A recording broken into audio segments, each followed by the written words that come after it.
గీతం యూనివర్సిటీకి 5,000 కోట్ల రూపాయల విలువైన భూమిని రాసి ఇచ్చేసేటటువంటి సందర్భంలో, దాని మీద పెద్ద ఎత్తున ప్రజాగ్రహం వస్తున్నప్పుడు డైవర్ట్ చేయడానికి విమలాదేవి అని రాజశేఖర్ రెడ్డి సోదరికి, రాజశేఖర్ రెడ్డి ఆ రోజుల్లోనే ఏదో కాలేజీ కట్టడానికి భూమి ఇచ్చాడు విశాఖపట్నంలో.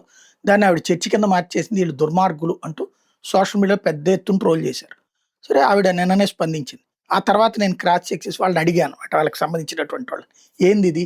ఎంతవరకు వాస్తవం? అసలు అక్కడ ఎంత ఉంది మీ ఆస్తి? పోనీ ఆయన ఇవ్వలేదు మీ దగ్గరే ఉందని.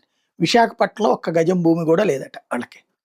వాస్తవంగా మైలవరం దగ్గర, కృష్ణా జిల్లా మైలవరం దగ్గరలో వెల్వడం ప్రాంతానికి దగ్గరలో ఒక చర్చి మాత్రం వాళ్ళు కట్టించారు. అది కూడా సొంత డబ్బులతో కట్టించుకున్న సొంత భూమిలో కట్టించారట.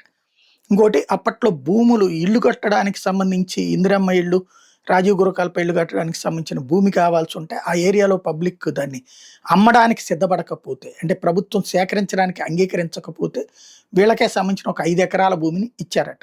అది ఆ రోజున ఉన్నటువంటి మార్కెట్ వాల్యూల పరమైంది. 10 పైసలు ఎక్కువ ఇవ్వలేదు, ఇది లేదు, ఫ్రీగానే తీసుకోమని చెప్పాం అన్నటువంటిది వాళ్ళు చెప్తుంది.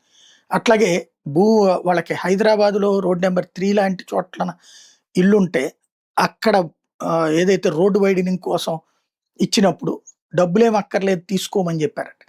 ఇది ఇంతవరకు మాకు ఈ ప్రభుత్వం నుంచి ఈ రాజశేఖర రెడ్డి కానీ, లేకపోతే తర్వాత వచ్చినటువంటి జగన్మోహన్ రెడ్డి ప్రభుత్వంలో అయినా మేము 10 పైసలు తీసుకోలేదు, మాకు అవసరం లేదు అన్నది వాళ్ళ కుటుంబ సభ్యులు చెప్పే మాట.